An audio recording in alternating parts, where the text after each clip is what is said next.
Allow me to make the opening remarks.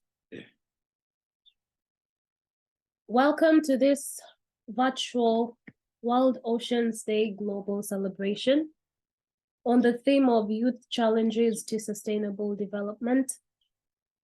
And as the lungs of our planet and its largest carbon sink, the oceans play a vital role in regulating the global climate. Today, sea levels are rising due to climate change, threatening lives and livelihoods in low-lying nations and coastal cities and communities around the world. In these coastal areas, higher sea levels increase vulnerability to storm surges, while saltwater intrusion degrades arable land and groundwater as well. The oceans are also becoming more acidic, putting marine biodiversity and essential food chains in jeopardy. And as well, plastic pollution is everywhere, unfortunately. For too long, we have failed in our responsibility to protect our marine environment. And in 2015, the first World Ocean Assessment, they found serious and widespread degradation. I fear that the second World Ocean Assessment will reflect even more disturbing data. We need urgent action on a global scale to protect the world's seas and oceans from many pressures they face. We have a responsibility to correct our relationship with the oceans. Today, we highlight youth challenges to sustainable development and the crucial role that new ideas will play in creating a more sustainable world. We will highlight solutions and projects that address the themes of, I think it will touch on the themes of the next Sorry Africa's Green webinar. The upcoming Sorry Africa's Decade of Ocean Science for Sustainable Development will provide a much needed impetus and a common framework for action. As we work to build back better from the COVID-19 pandemic, let us all come together to promote ocean science and the innovations that will save the lifeblood of our planet.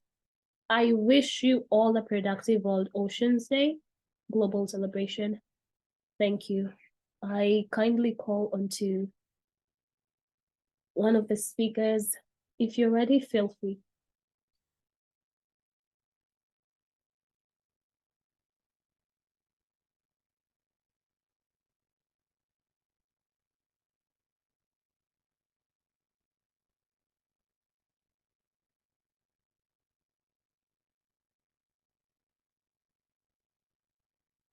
Mr. Kelly, if you're ready, feel free to address us.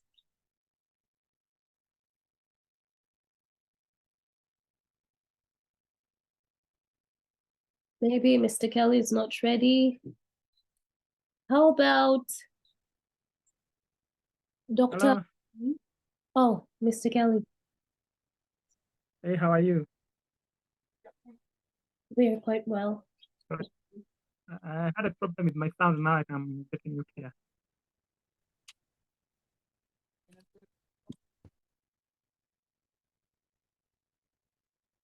Would you like to share something with us, sir?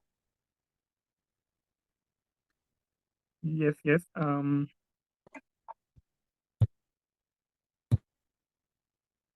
Good morning, all. Taha, how are you? It's your afternoon on your side. Okay. I'll start to share.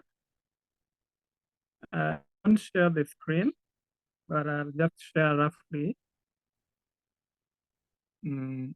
about. First of all, I would like to share about South Africa, and then we proceed to the topic of today. And as we all know, South Africa is a society for refugees and youth in Africa, where we advocate for sustainable development in climate change, gender equality, in collaboration with refugees and humanitarian organizations. One of the aspects why we feel like it's better to work with refugees is because we found ourselves in the same community, and we are experiencing like the same challenges. If we are talking about climate change, we have refugees that have moved out of their country, that have been displaced due to climate change. We also have refugees that have been displaced due to conflicts and many other challenges, poverty and others.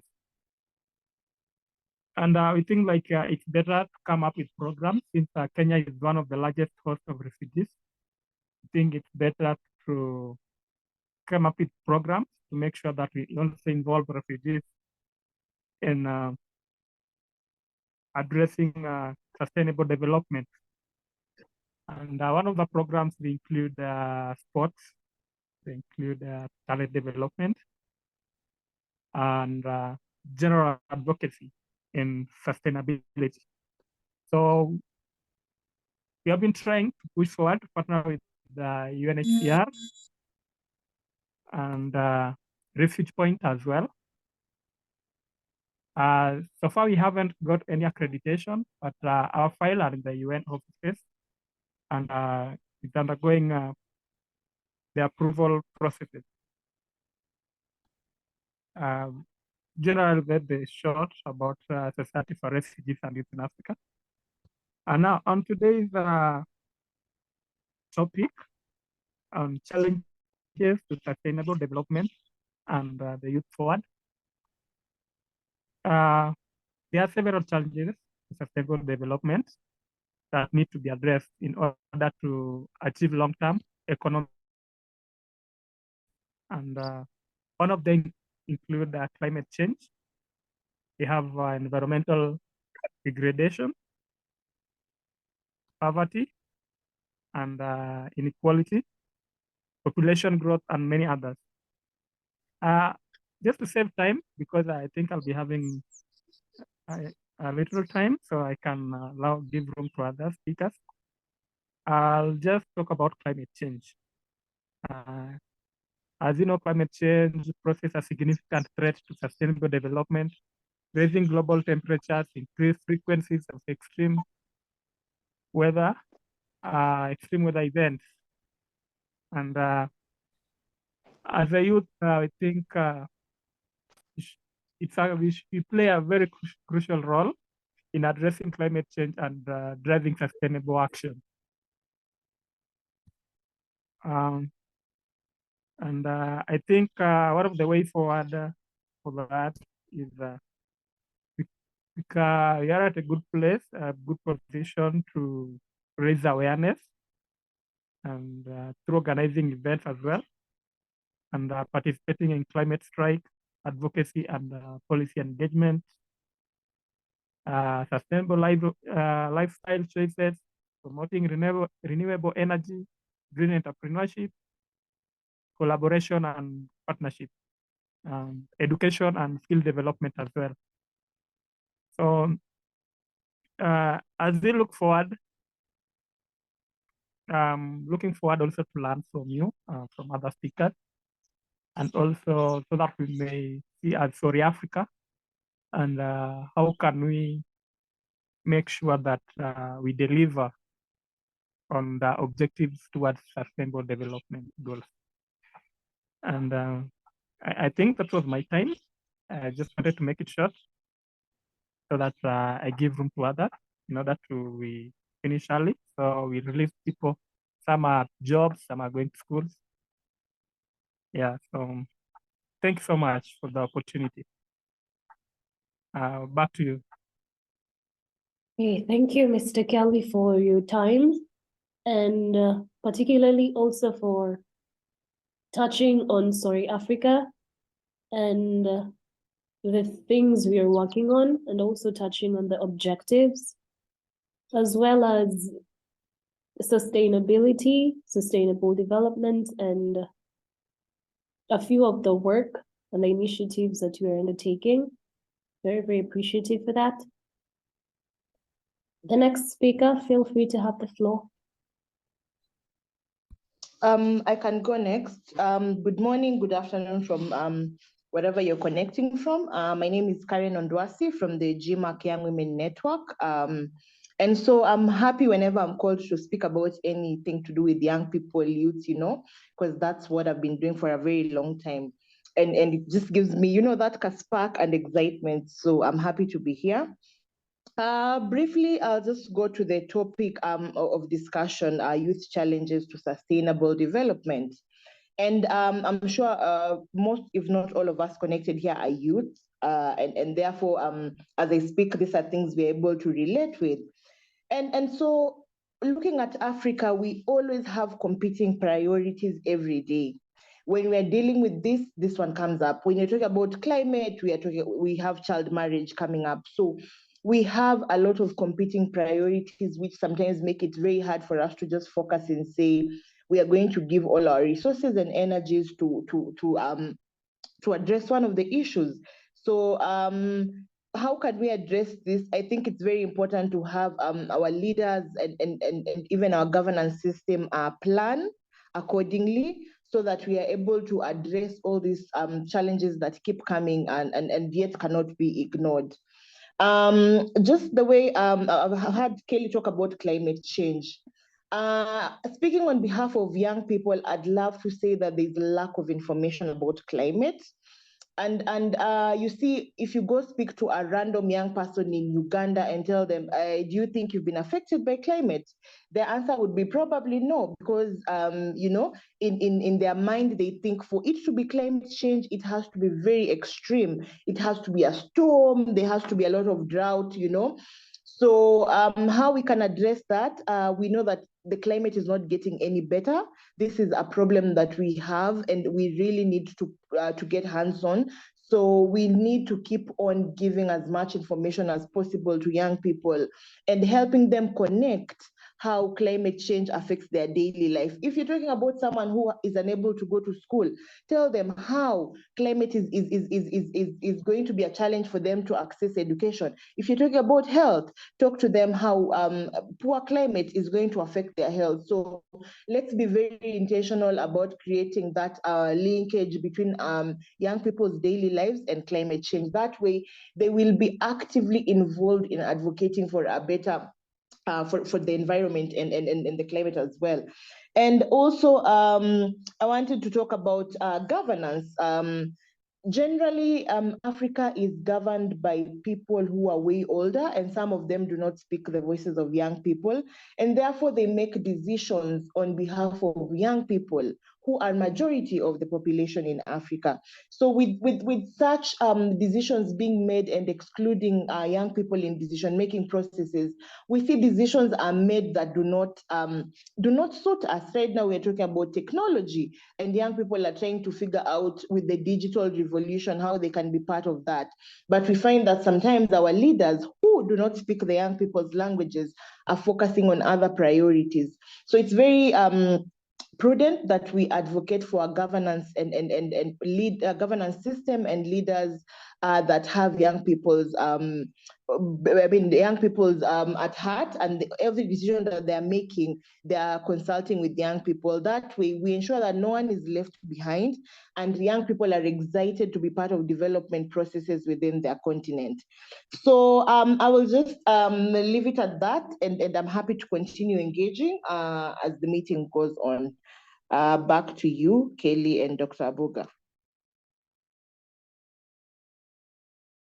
Thank you so much for your share. That has been a very, very beautiful and eloquent share.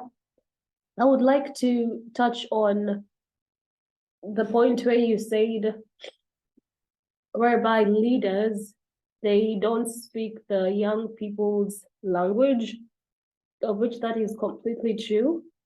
And a lot of these leaders, they don't see the importance of doing this.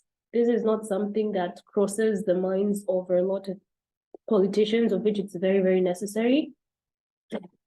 You also touched on ensuring that no one is left behind, especially in terms of the information that is available to young people on climate change. You also said that young people need to be properly informed, especially how climate change affects their day-to-day lives. So I thought that was a very beautiful share. And also having competing priorities, because we can be talking about climate change, as you've said, and then it's barely been a conversation, and then something else pops up, of which it has equal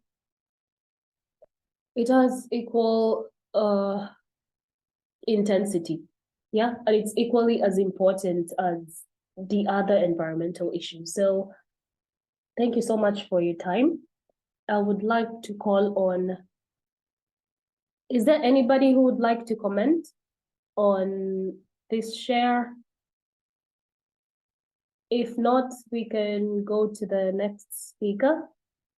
Thank you.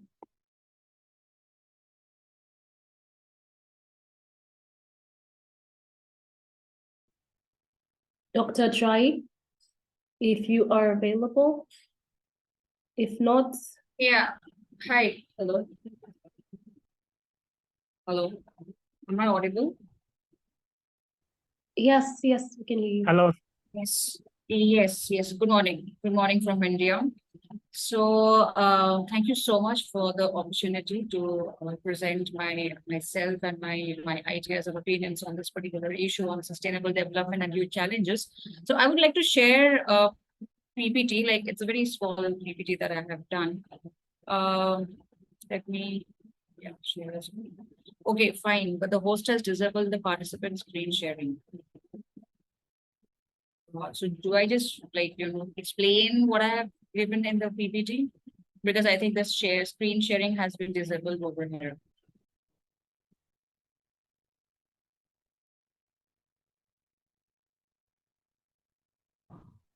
Dr. Uga, can you help us share the screen?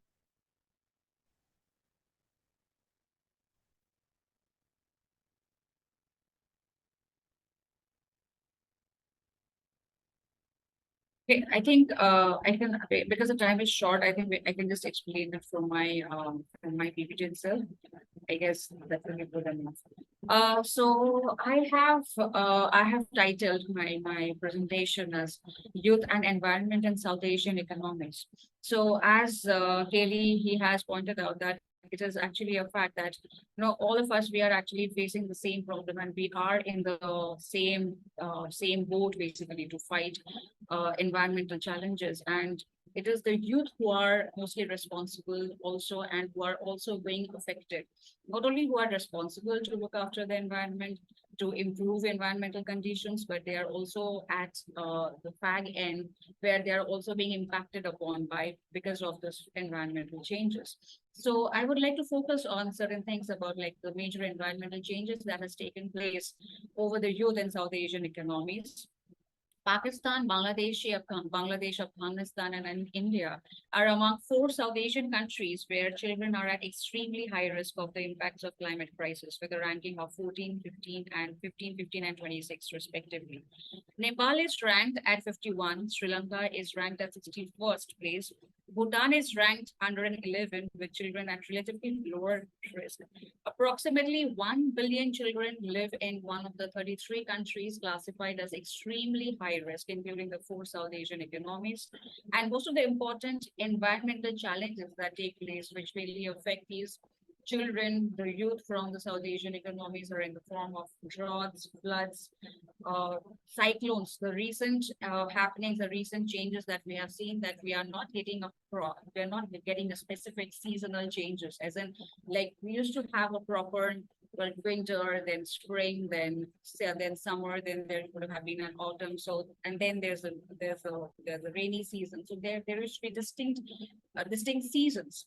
But nowadays, what is happening is that we don't know even that when the rains are going to come.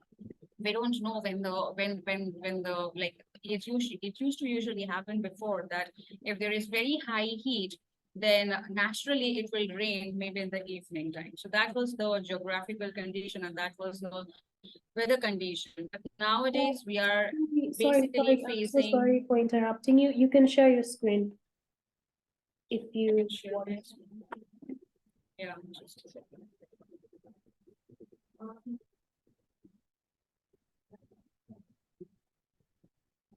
Yeah. Can you see the screen?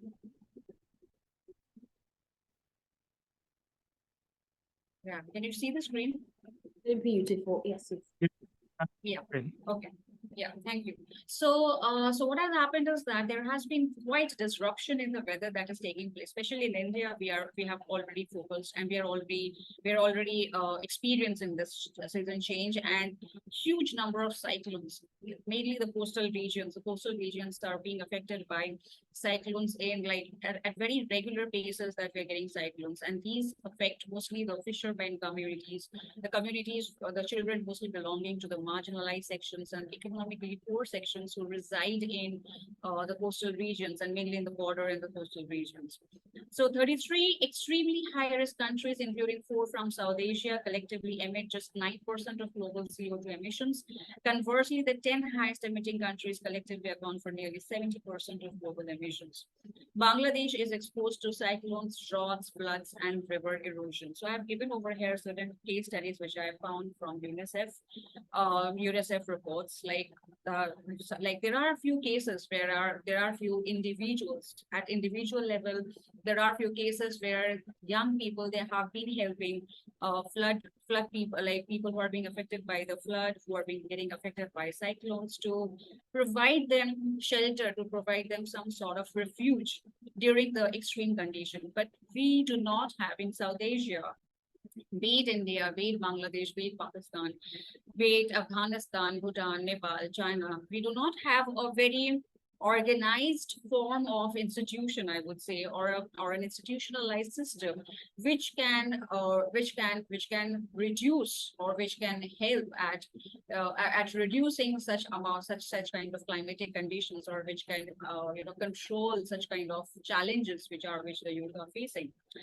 So that is why like the need of the hour at the moment is that to have something like a system or an organization or maybe an institution which can collaboratively work towards reducing the reducing the risks from the environmental hazards, and also to act in advance or act in extreme conditions as well. The policies which have been taken place as of now is increasing investment in climate adaptation, reducing the greenhouse gas emissions, providing children with climate education and green skills critical for their adaptation to and preparation for the effects of climate change, including young people in all national, regional, and international climate negotiations and decisions, including at COP 2026, to ensure the recovery of COVID-19 pandemic is like green, low carbon, like obviously like something like an energy or an environment which will be completely free from carbon dioxide emissions. So these are some of the plans which have been carved out. But at individual level, if we talk, then I think there are very less organizations which are actually working very actively. We do have, like, for example, in India, India is actually affected to a large extent, not only because of its increasing population, but because it is moving to a different phase of development. So India is trying to enter into the position of being a developed country. And as a result of this, it is like the policies are more focusing on improving industries, increasing the number of factories, increasing development in the country, so on and so forth, which automatically results in reduction in forestation, which automatically results in the increase in carbon dioxide emission, which results in removal of people from their places, from their shelters, from their living places, all these things. So what happens is that so India has a big challenge. On one hand, it has a challenge of sustaining the environment. On the other hand, it has a huge working population, a huge young population because of its population growth. And thirdly, it also has a challenge of maintaining or of creating a sustainable institution that will look into the environmental hazards and how to control environmental hazards. Some organizations like the Chintan, Greenpeace Foundation, Health Delivery, Clean Air Asia, the Wildlife Protection Society of India, these are certain organizations which are working at local level, but they're not working at a very large level. They're not working at a very large scale. Yes, it has started, like the recent ban plastic movement, which has been started by most of the governments. They have started it, but again, to implement these policies or these kind of programs at the local level becomes a very difficult task, because there is no substitute for the plastic bags. Like when we go to the market, then we don't have a substitute. Usually what happens is the buyers and sellers, they cannot refrain from using plastic bags because there is no other substitute. Jute bags become very expensive, or paper bags become very expensive, and production of paper bags also become very expensive. So then in what way these things can be solved is a big question. These are certain policies which have been taken up. I'm not going into the details of it. On the other hand, I will take into account Bhutan. Bhutan's efforts is, I have to say that, because Bhutan is one of the South Asian economies which is the happiest country, is considered to be the happiest country in the happiness index. In the happiness index, it has its name. Now, Bhutan has tried to conserve its biodiversity by reducing industrial development, by checking on industrial development and industrial growth. But yet, even today, what is happening is that even today, Bhutan is also feeling the impact of climate change. So it is very till today we can say that Bhutan is in a better position than that of maybe India, Pakistan, and Bangladesh, because it has always controlled development. It has checked development, it has checked industrial growth, and it has always emphasized on bringing about sustainable development with the help of environmental protection and development which will focus on environment friendly development processes. But still then, Bhutan is also facing a lot of impact, and Bhutan is also facing the heat of this global warming, the environmental hazards to a large extent. So finally, what I would like to say, I have placed, like, the way forward is a big question I have put over here, because why have I put a question mark over here? Because we have to, like, how do we go ahead? How do we, like, because the way India is facing the problem, similarly Africa is facing problems, similarly Pakistan, Bangladesh, Afghanistan, most of the developing and underdeveloped countries, all of them are facing the same problem. And in near future, be it the developed country or the developing or the underdeveloped countries, all of us, we are going to face the brunt of this global warming which is taking place. So how do we face this, and how do we control this, and how do we empower our youth with the help of organizations, with the help of policies, with the help of local level interactions? That is something that we need to work at. Maybe just at, maybe we can start off like at one, like Sorry Africa is working. It is working like a unit organization. So similar to Sorry Africa, if there are many organizations which join hands together, then the fight can be much more successful and much more fruitful, I guess. So with that, I would like to end my presentation.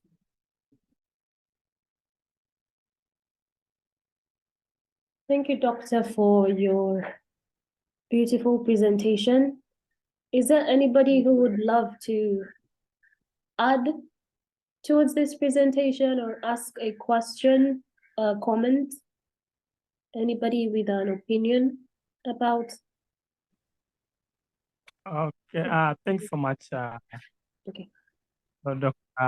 Abuga and Dr. Saha as well. Indeed, these are great presentation. I also thanks so much, Karen, for sharing with us the great knowledge that you all have. Now, I just have one question that goes, I don't know if it can go to all of us. Basically, we know, like, the problem right now with the youth is they are not heard. Also, we'll go to the grassroots organizations, basically in most of the interiors. Whatever the challenges that they are going through is like they lack information due to lack of technology in some places.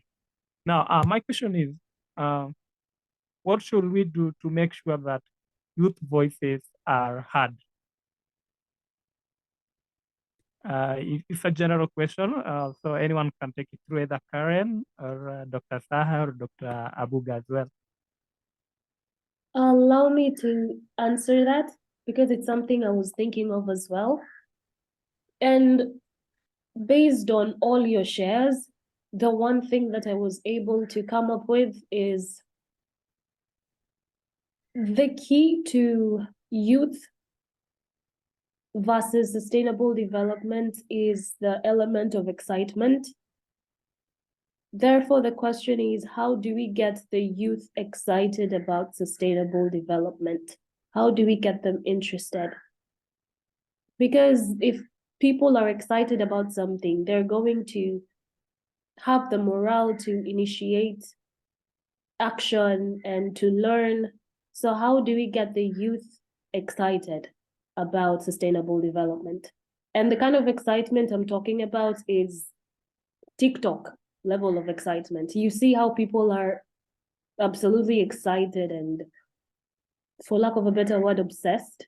How do we get that same feeling, but in environmental issues? Thank you.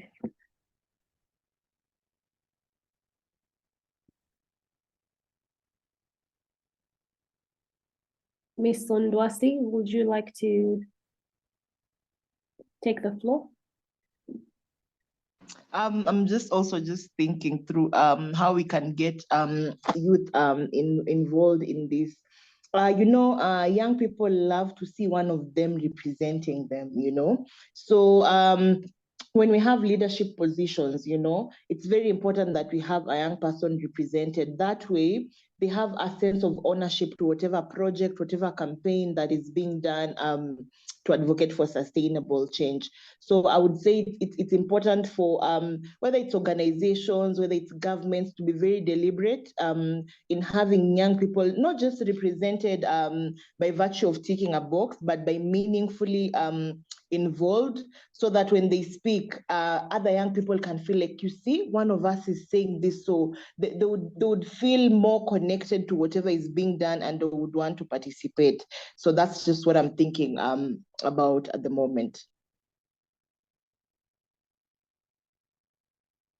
I think that's a beautiful way to look at things. Is there anybody else who would love to give their opinion? Mr. Onyango, would you like to share something with us, if it's okay? No? Is anybody else ready to share? Yeah, I can, I just want to add something. I guess this is basically we can maybe like in LinkedIn or through Facebook, we can create groups of young people, of like youth leaders in that way. And then something like, then we can actually maybe for example, if Sorry Africa is working. So Sorry Africa can actually create youth leaders from different parts of the world. But they will be connected mainly through online, because obviously moving from one country to another country is very difficult. So that way, I think if local level networks can be created and some projects or programs can be taken up, I think that might just be helpful. So yeah. Wow. I think that is a unique way to look at things. That is quite a beautiful insight. Guys, thank you so much. I'm very appreciative of your time. Thank you for making time, especially on World Ocean Day. And thank you for your share towards Sorry Africa's youth challenges to sustainable development. it will be a beautiful thing to have a separate webinar in terms of getting youth excited. I think that will be a very lovely share, especially with all you three speakers. I have